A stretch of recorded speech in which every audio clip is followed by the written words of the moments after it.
कहते हैं बेटा पढ़ लिख कर बहुत बड़ा शहर में डॉक्टर बन गया, माँ गांव में रह रही है, सब कुछ बेच करके झाड़ू पोछा करती और एक सपना देखती कि मेरा बेटा जिस दिन डॉक्टर बन जाएगा ये बुरे दिन मेरे खत्म हो जाएंगे हमेशा को।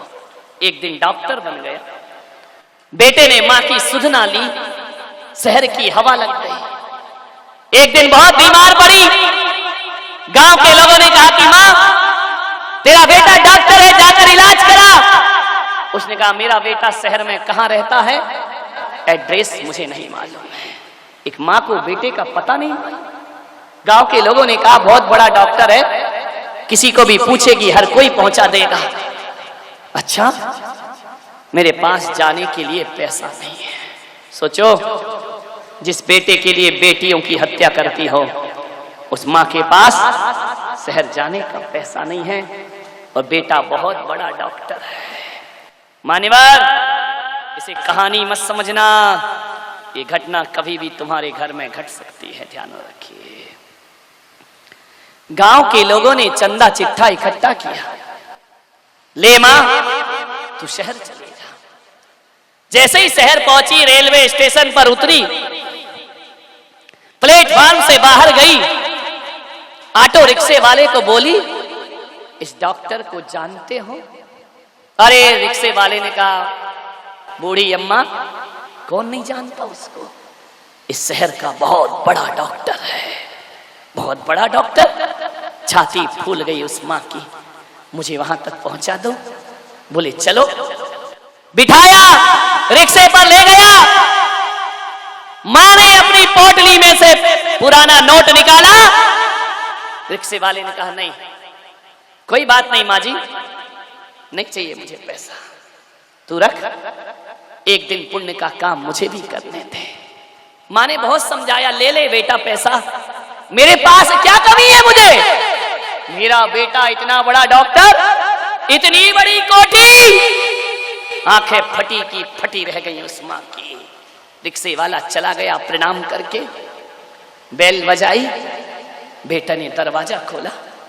उसने कहा माँ तू ये फटे पुराने कपड़ों में, बोले तू मेरा बेटा, देख माँ कितनी बड़ी कोठी बना ली मैंने, कितना बड़ा अस्पताल है मेरा।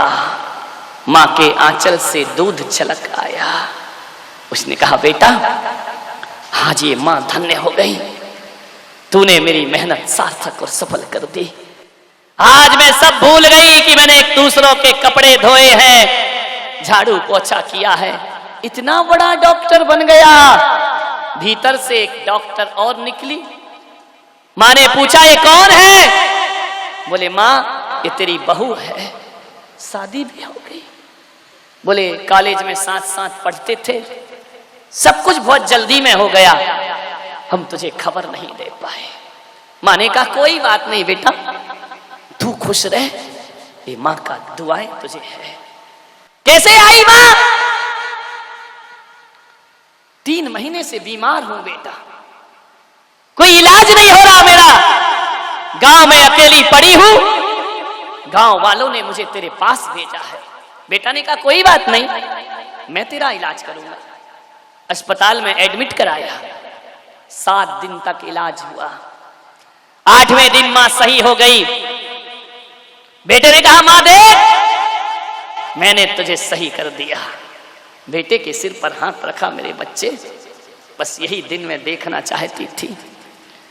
बेटे ने कहा मां तब तू पूरी तरह स्वस्थ है, कोई दिक्कत नहीं है तुझे, अभी काम कर, तू गांव वापस चली जा। मां ने देखा कि गांव वापस चली जा। बेटे ने कहा मां देख ये शहर का मामला है, तू बूढ़ी हो गई है, हमारे पास कहां टाइम रखा है, तेरी बहू भी डॉक्टर है, मैं भी डॉक्टर हूं, यहां कहां रहेगी, गांव में तेरा मन लगेगा। जा मां तू गांव वापस चली जा, और जब बीमार हो जाए तो फिर मेरे पास चले आना, मैं तेरा इलाज कर दूंगा। मां की जुबान बंद हो गई, सोच रही थी बेटे के साथ जीवन गुजरेगा। बेटा कहता है मां तू आज अपने गांव चली जा। मां की आंखें फटी की फटी। मां ने कहा ठीक है बेटा, तू खुश रह। जाने लगी गांव में।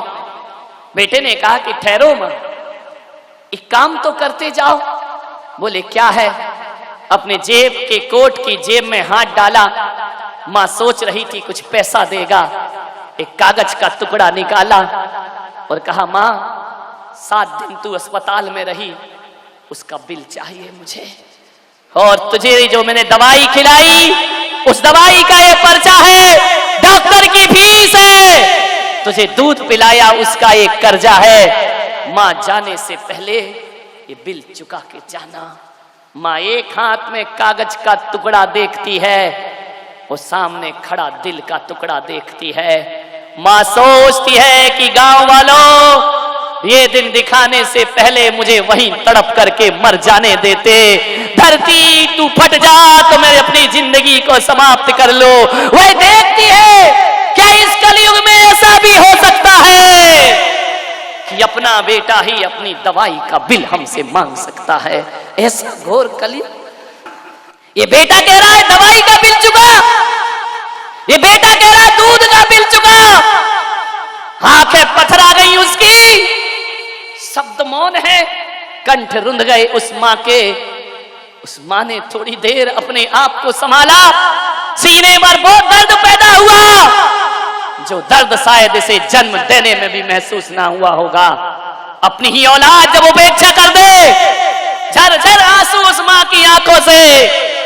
उस मां ने छाती में ढांढस बांधते हुए कहा बेटा, जो मां तुझे पढ़ा लिखा कर डॉक्टर बना सकती है, इस मां में इतनी ताकत है कि तेरा बिल भी चुका सकती है। ध्यान रख, एक बात याद रख बेटा, कुछ दिन की मोहलत दे दे। मेहनत मजदूरी करके मैं तुझे वचन देती हूं कि जब तक तेरा बिल ना चुका दूंगी इस तन से सांस नहीं छोड़ूंगी। ध्यान रख, मैं तेरी मां हूं और तूने बिल मांगा है तो जरूर बिल चुकाऊंगी। बाहरे नपुंसक औलाद, अपने माँ बाप से दवाइयों का बिल मांगते हो, शर्म आना चाहिए तुमको। अपनी माँ से कहते हो कि हमने दूध पिलाया उसका बिल दे दे, हमने फल फ्रूट्स खिलाए उसका बिल दे दे। धन्य थी वो देवी माँ। अरे माँ यदि अपने बेटे से कह देती कि बेटा तूने तो 7 दिन अस्पताल में रखा, मैंने 9 महीने कोख में रखा, उस बात का मुझे बिल चाहिए। है किसी औलाद के पास इतनी दौलत, तूने मुझे 1 गिलास गाय का दूध पिलाया, लेकिन मैंने तुझे आंचल का दूध पिलाया, उसका बिल चाहिए। मैंने तेरे गंदे कपड़े साफ किए, उस बात का मुझे बिल चाहिए। और माँ यदि कह देती कि मैंने तेरे लिए अपनी रातों की नींद कुर्बान की है, मुझे उन रातों का बिल चाहिए। बोलिए, मैंने तेरे लिए कितने दिन भूखी रहकर गुजारे हैं, उस एक रोटी का मुझे बिल चाहिए।